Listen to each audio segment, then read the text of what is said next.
Hello students, I hope you are okay at home.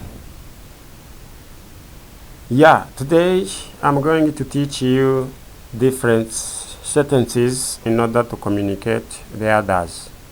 Please follow. Ndizera yuko rero mumerewe neza mu rugo. Aka kanya tugiye kubigisha interuro zitandukanye. This is not fair. When you shouting, this is not fair. Ntago biraba bikwiye rwose. Ndashaka kukurikira rero iri somo ni ingenzi kuri wowe. Yes, let's go. Title, you can say I can imitate or copy this lesson.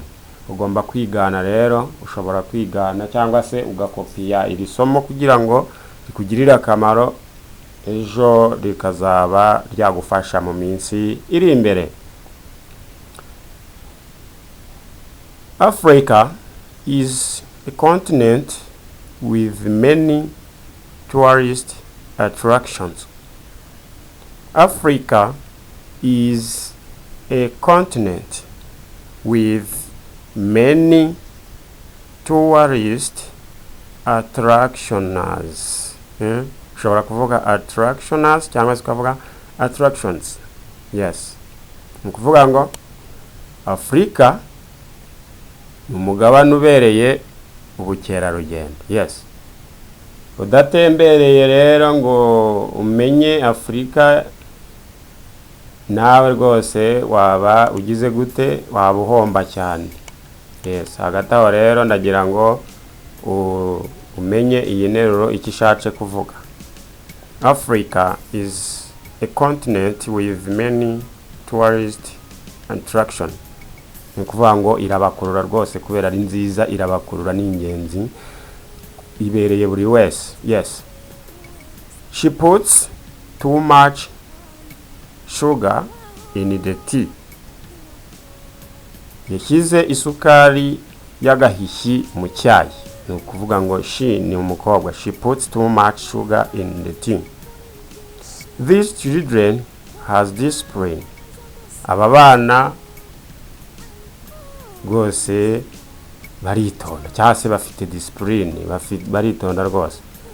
The disease does not allow him any respite. Indwara ntiyajyaga imuha agahenge. The disease does not allow him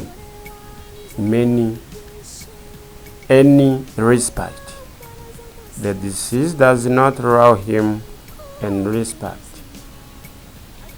Ubwo no kuvuga ngo indwara yarayihoranaga buri munsi ntiyamuhaga agahenge. Kuvuga ngo iyo ndwara rero biba bisaba kugira ngo uyiteho cyane uyivuze. Yes. Let's continue another sentences. Yes. Thumbs up if you like this video. Subscribe to this channel. Yes. Be careful not to cut your little finger.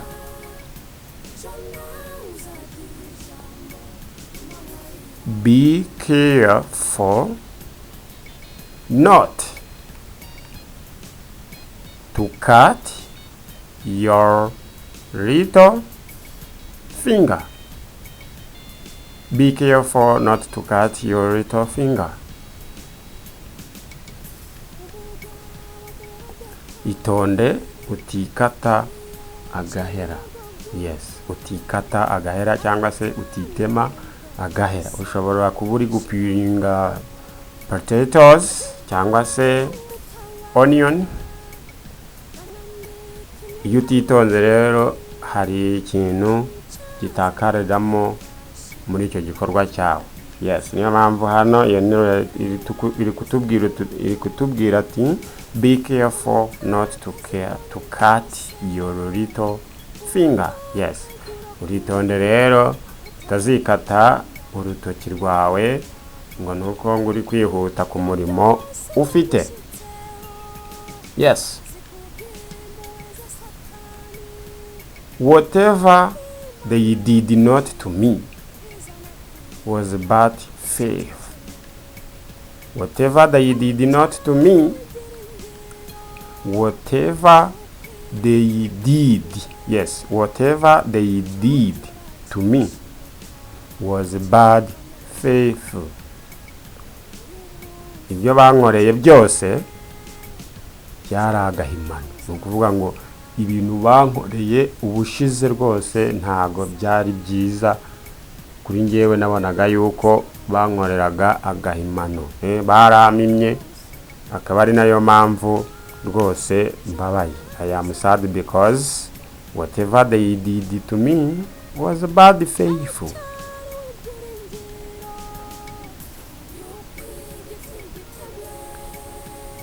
Kaneza is now working hard after they promised him a bonus.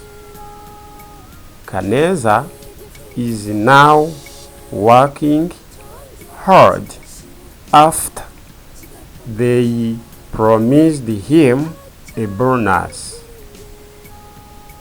Kaneza is now working, not walking, ahubwo ni working. You will not read walking. Walking is to travel different area. So work, it is job. Yes. Kaneza is now working hard after they promised him a bonus. Kaneza asigaye akora cyane nyuma yaho bamwemereye agahimbaza musiki. If you want a bonus, you can do very nicely.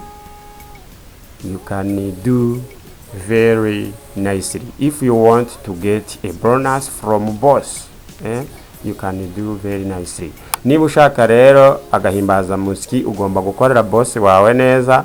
Yes, agahimbaza musiki rero ntago ari weho gasaba, ahubwo igikorwa ni weho kikugaragariza yuko wakoze neza, bakaguhita baguha iki agahimbaza musiki. Nukisabira agahimbaza musiki, ibikorwa byawe nibyo bituma bikaguhesha. Yes, niyo mpamvu Kaneza yagize ate asigaye akora neza cyane kubera bamwemereye agahimbaza musiki nyine. Yes, Kaneza is now working hard after they promised him a bonus. Don't show your sorrow by crying all the time. Don't show your sorrow by crying all the time. Agahinda si uguhora urira. Yes, uyu ni umugani rero. Agahinda si uguhora urira. Yes, duhe subscribe rwose rahita ihinduka ivu, ukore no kuri ako kazogera. Umunsi uzafungura kuri YouTube uzasanga kari akazogera, iyo karimo imibare itukura rero uzamenye yuko ari twe twakoherereje notification. Byondeho rwose ukomeze kwiga icyongereza n'ubuntu kuri wowe. It's beyond understanding. Show anyone can rape young children. It's beyond understanding. Show anyone can rape young children. Ni agahumamunwa kumva ngo abantu ngo bafata abana ku ngufu. Yes, ni bibi cyane rwose. Ni bibabaje kumva ngo ufite imyaka 25 wafashe umwana wa 15 or 12, 13. Yeah, I can punish you when I will see you rape somebody who has 13 years old. Yeah, ngomba kuguhana rwose bikabije cyane ndamutse nkubonye wa raping umwana uri muri iyo myaka rwose. Yes, iyi nteruro rero niyo mpamvu yavuze ati it is beyond understanding. Show anyone can rape young children. Yes. Jane is now quite humble after her salvation. Jane is now quite humble after her salvation. Salvation rero ni agakiza. Ni ukuvuga ngo yashatse kuvuga ngo Jane asigaye yitonda nyuma yo kwakira agakiza. Yes, niba warakiriye agakiza rero ntago ukiri muri ya mijinya wahoranye, uba warikosoye. Agakiza rero karagufasha ukagira gute, ukagenda neza, ukagenda neza rwose, ukaba wabera abandi ntangarugero. Yes, let's go. He drank almost nothing and became quite drunk. He drank, now not drinking, drank, past. He drank almost nothing and became quite drunk. Yanyoye agasamusamu ahita asinda.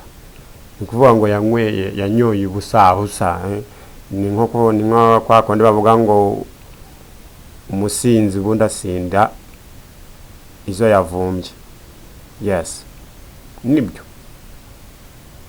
She is feeling pain in her cheekbone.